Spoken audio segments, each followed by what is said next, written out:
सीता मिथिला के योद्धा के अध्याय नंबर 6 की शुरुआत करने जा रहे हैं। चैनल को सब्सक्राइब नहीं किया है तो ज़रूर कीजिएगा ताकि आप हर नवीनतम वीडियो का अपडेट ले सके, लाभ उठा सके।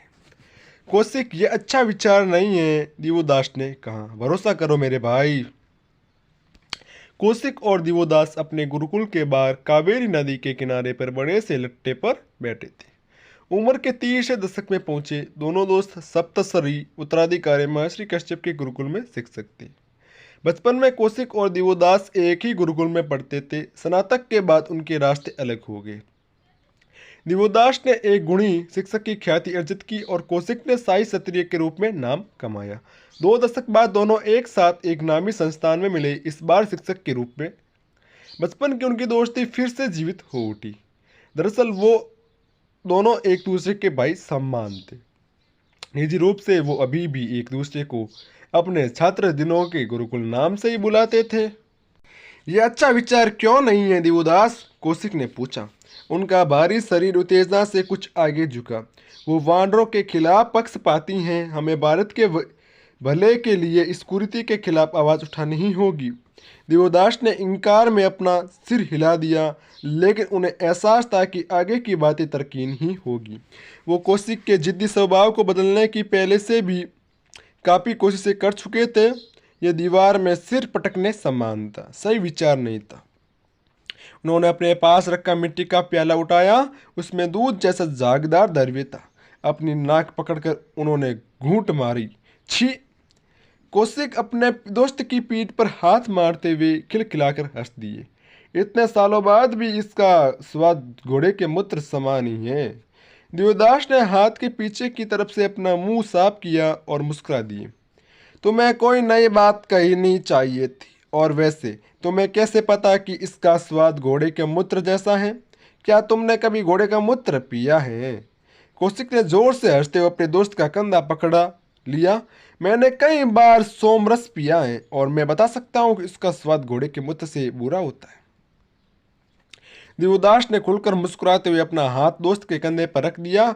वे दोनों शांति से बैठे हुए पवित्र कावेरी नदी के प्रवाह को देखने लगे, जो उनके गुरुकुल मयूरम शहर से होते हुए गुजर रही थी। यह शहर समुद्र से थोड़ा दूर था और किसी बड़े गुरुकुल के लिए आदर्श था, जहाँ सैकड़ों छात्र पढ़ते थे। इस गुरुकुल ज्ञान के क्षेत्र में विभिन्न विषयों पर उच्च शिक्षा प्रदान की जाती थी। समुद्र के नज़दीक होने के कारण उत्तर में सप्त सिंधु के छात्र आराम से नौका के जरिए यहाँ आ जाते थे। इस तरह उन्हें नर्मदा नदी को उत्तर से दक्षिण में पार भी नहीं करना पड़ता था, जो कि एक बुरा अपशकुन माना जाता था। इसके अतिरिक्त यह गुरुकुल ऐतिहासिक भूमि संगम तमिल के करीब था।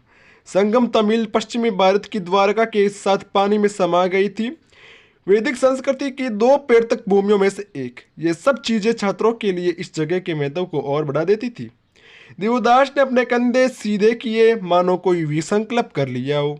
कौशिक अपने दोस्त के इस अनकहे इशारे को समझ गए। क्या? दिवोदास ने गहरी सांस ली। वह जानते थे कि इस बारे में बात करना कठिन था, लेकिन उन्होंने एक और बार कोशिश करने का फैसला किया। कौशिक, मेरी बात सुनो। मैं जानता हूँ कि तुम त्रिशुंग की मदद करना चाहते हो और मैं तुमसे सहमत हूँ। उसे मदद की ज़रूरत है। वह भला इंसान है, शायद अपरिपक्व और स्वाभाविक, लेकिन एक अच्छा आदमी और कुछ नहीं। वह वायुपुत्र नहीं बन सकता। वह अपनी परीक्षा में असफल रहा है, उसे यह मानना होगा। इससे कोई फर्क नहीं पड़ता कि वह कैसा दिखता है या कहाँ पैदा हुआ। बात उसकी योग्यता की है। वायुपुत्र पिछले महादेव पर रुद्र की छोड़ी हुई प्रजाति थी। वह भारत की पश्चिमी सीमा के फरे परिहा नामक स्थान पर रहते थे। वायुपुत्रों का काम अगले विष्णु के आगमन के समय उनकी मदद करना था, और हाँ, बुराई के सिर उठाने की हालत में उन्हें में से किसी एक को अगला महादेव बन जाना था। कौशिक अपनी बात पर अड़े रहे। तुम जानते हो कि वायुपुत्र वानरों के प्रति असहनशील हैं। वानर कावेरी के उत्तर में तुंगभद्रा नदी के किनारे बसी बड़ी शक्तिशाली और बेराकी प्रजाति थी। तुंगभद्रा कावेरी नदी के उत्तर में एक उपनदी थी। प्रजाति देखने में बिल्कुल अलग लगती थी। नाटे गठीले और बलिष्ठ, उनमें से कुछ विशालकाय भी थे। उनके चेहरे पर बाल थे और दाढ़ी वाला फूला हुआ जबड़ा। उनका मुंह आगे को निकला हुआ था और मुंह के आसपास की त्वचा चिकनी और बाल रहित थी। उनका रेंदार शरीर लगभग पूरी तरह जबरदार था। कुछ पूर्वाग्रही लोगों को वानर बंदर की तरह लगते थे और इसलिए वो उन्हें इंसानों से कमतर मानते थे। ऐसा कहा जाता था कि परिया के दूर पश्चिम में भी ऐसी ही प्रजाति रहती थी। इनकी सबसे बड़ी और प्राचीन आबादी नीअंडरथल या नीअंडर की घाटी में पाई जाती थी। तुम किस तरह की असहनशीलता की बात कर रहे हो? देवदास ने पूछा। उनका हाथ प्रश्न पूछने के लिए उठ गया था। उन्होंने अपने घेरे में छोटे मारुति को भी स्वीकार किया था कि नहीं, मारुति भी वानर है, लेकिन उसके पास पहचान है, त्रिशूल के पास नहीं। कौशिक नहीं रुके। त्रिशूल मेरा वफादार है, उसने मुझसे मदद मांगी है, मैं उसकी मदद करूंगा। लेकिन कौशिक, तुम परिया का अपने जैसा ही संस्करण कैसे बना सकते हो? ये समझदारी नहीं। तभी दूर से एक महिला की आवाज़ सुनाई दी, हे देवदास। कौशिक और देवदास ने मुड़कर देखा। वो नंदनी थी, गुरुकुल की ही शिक्षिका और उन दोनों की मित्र। कौशिक ने गहरी दुखी नजरों से देवदास को देखा और धीरे से अपने दांत पीसे। गुरुजी। विश्वामित्र की आंख खोली और वो पुराने समय से वर्तमान में लौट आए। वो यादें एक शतक से भी पुरानी थी। क्षमा करें गुरुजी, अगर मैंने आपको परेशान किया हो तो अरिष्टनेमी ने अपने हाथ जोड़ते हुए कहा। लेकिन आप ही ने कहा था कि छात्रों के आने के बाद आपको बता दूं। विश्वामित्र उठ बैठे और अपना अंग वस्त्र सही किया। क्या सीता आ गई है? जी गुरुजी। श्वेत केतु दूर कोने में रख के आसन पर बैठे थे। खुले चौक में बैठे अपने 25 छात्रों को देख वो सच में प्रफुल्लित थे। विश्वामित्र पीपल के पेड़ के गिर्द बने चबूतरे पर बैठे थे। वो जगह शिक्षक के लिए नियत थी। महान मल्लपुत्र प्रमुख आज उनके छात्रों को पढ़ाने वाले थे, सिर्फ एक ही कक्षा में। यह श्वेत केतु और उनके छात्रों के लिए सम्मान की बात थी। गुरुकुल के शिक्षक और मल्लपुत्र श्वेत केतु के पीछे खामोशी से खड़े थे। आप लोगों ने हमारे महान प्राचीन साम्राज्यों के बारे में सुना है? विश्वामित्र ने पूछा। और उनके उत्थान व पतन के बारे में भी? सभी छात्रों ने हाँ में सिर हिलाया। तो ठीक है, आप में से कोई मुझे बताए कि महान सम्राट भरत के वंशजों के साम्राज्य के पतन की क्या वजह रही? जो साम्राज्य सदियों तक फलता फूलता रहा वो महज 2 पीढ़ियों में ही खत्म हो गया, क्यों? कामल राज ने अपना हाथ उठाया। श्वेत केतु की आंख निकल गई। हाँ, विश्वामित्र ने पूछा।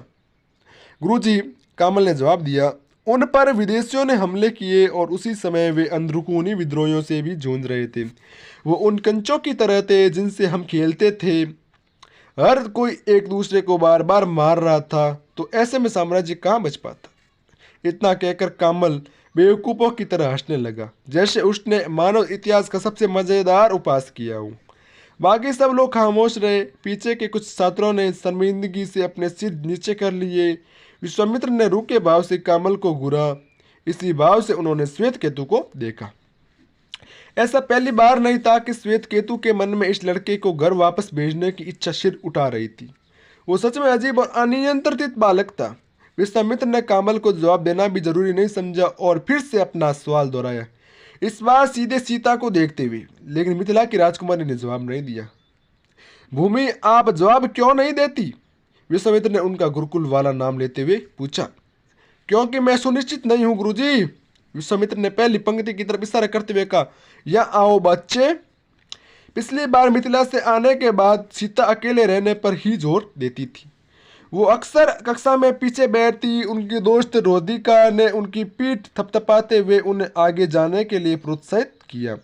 जब सीता आगे आई तो विश्वामित्र ने उन्हें बैठने का इशारा किया। फिर वो उनकी आंखों में देखने लगे। बहुत कम मुनियों के पास आंखों के माध्यम से इंसान का मन पढ़ने की योग्यता होती है। विश्वामित्र उन दुर्लभ मुनियों में से एक थी। बताओ मुझे विश्वामित्र। विश्वामित्र ने अपनी आंखों से उनका मन पढ़ते हुए कहा, भारत सम्राट भरत के वंशजों का यूं अचानक विघटन क्यों हो गया?